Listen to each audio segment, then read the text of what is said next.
your success is for His glory. If you're feeling like you don't. Welcome back once again. I'm Andriea Denise, and I am here bringing you information and inspiration surrounding your purpose. Now, in previous videos, I've talked about what purpose actually is, and I've talked a little bit about the truth behind purpose. Purpose in general can seem like it's such a huge topic, and it kind of is, but that's why we're breaking it down so that there are little pieces that you can take on so it won't seem so overwhelming. If you haven't seen those videos, you might want to go watch those before watching this one. This video, we're actually talking about how to find your purpose. So now we're getting into the actual work that you need to do. So when I say purpose, just to reiterate from before, I mean intention. What are your intentions? What is your purpose? What are your intentions? What do you intend to do?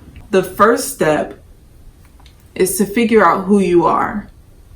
Find out who you are on the inside, what type of person you are, the type of personality you have, not what people have labeled you as, what you actually are. When you want to figure out what your purpose is, you can't know what it is that you are meant to do unless you know who you are.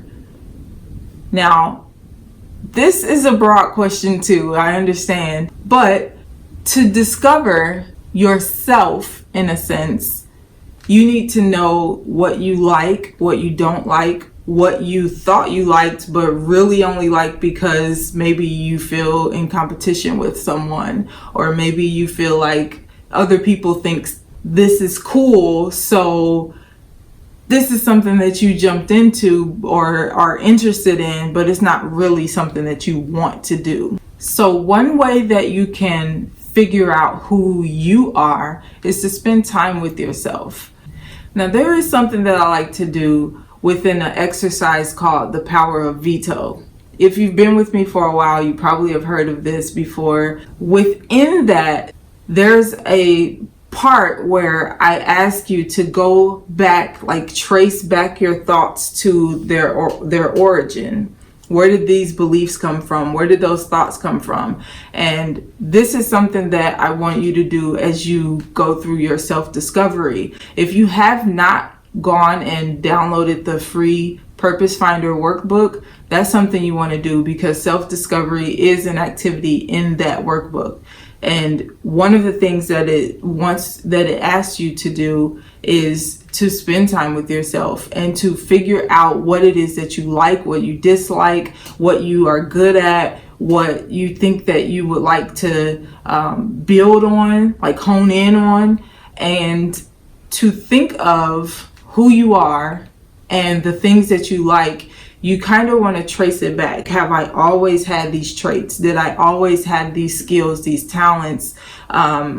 If I didn't, or if I'm interested in something that maybe I never really thought of, then trace that back. Am I interested in that because it's just natural to me? I like that just because I like it. I've always liked it. Or I had this experience that caused me to like it, and now I want to stay in that vein. You want to understand where those desires come from. You want to understand what your thought processes are around those things, because you want to be really, really clear on who you are.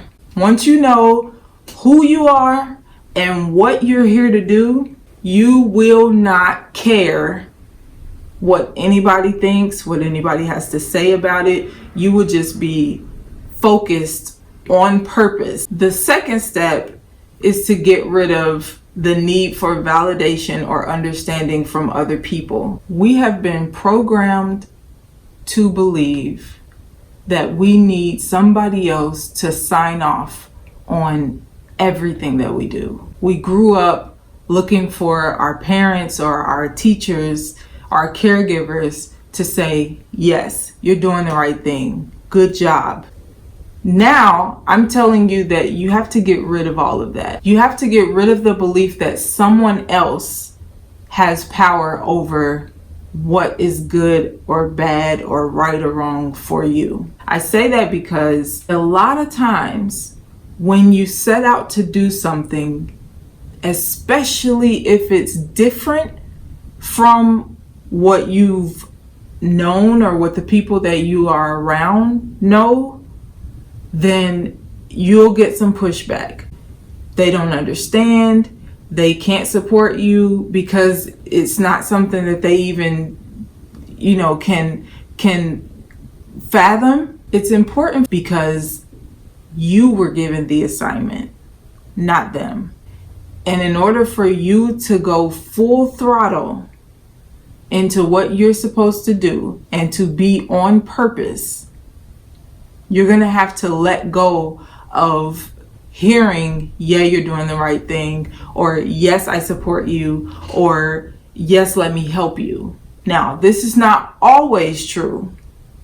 There are some situations where, someone has done something before you and they have the tools to help you. But a lot of times when we change our mindset and we're working to change our lives and we're moving into different areas that we haven't seen before, it's also true that the people around us have probably not seen that either. So when you start to veer off, they're like, hey, where are you going? What are you doing? What's happening here?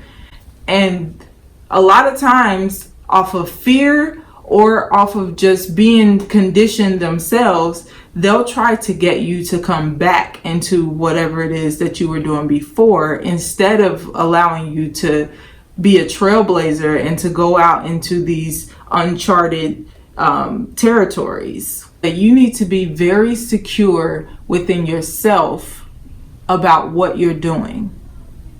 Because if people around you don't understand, you will have to stand alone as you work to find your people. And by people, I mean, the support group or the people that are doing the same types of things that you are.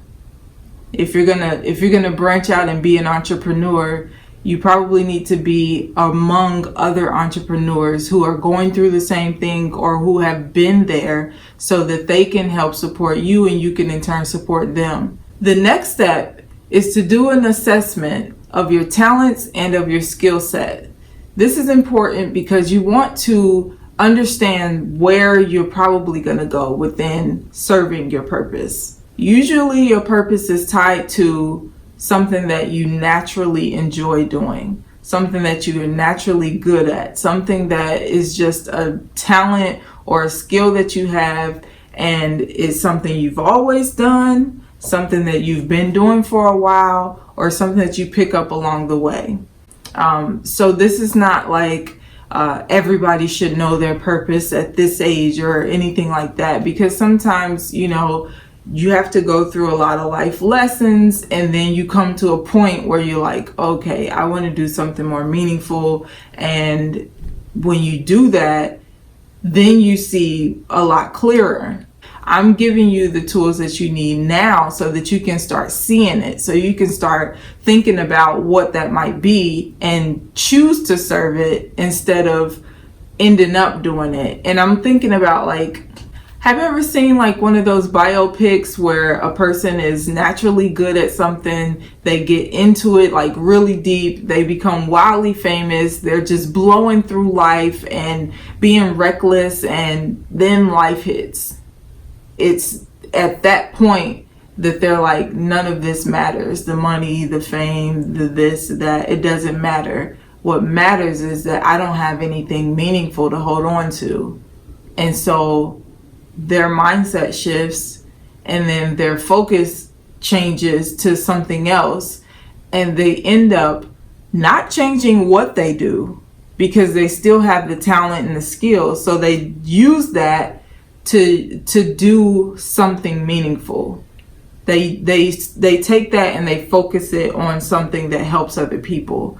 So if it was singing or if it was sports or whatever they were into, they still do that same thing, but now they do it for a different reason. And that's why I want you to focus on who you are and what you're good at, what your talents and skills are, because that will steer you in the direction that you should be going when it comes to figuring out what your purpose is. And when you do that and you start being intentional about where you use your skills and talents, how you are being purposeful in what you do, how you do it, where you do it, who you do it with, then you are absolutely on the right track.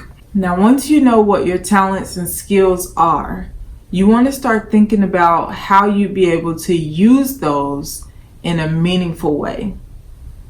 Don't just go to work for some company. Don't just start up some business just to make money. Don't just go with anybody just because you get excited about something. Like, really think about who you are serving. Really think about where you are serving, and really think about the industry or the place that you can use your talents and skills. One simple way to get on the right track to serving your purpose is to answer this one question.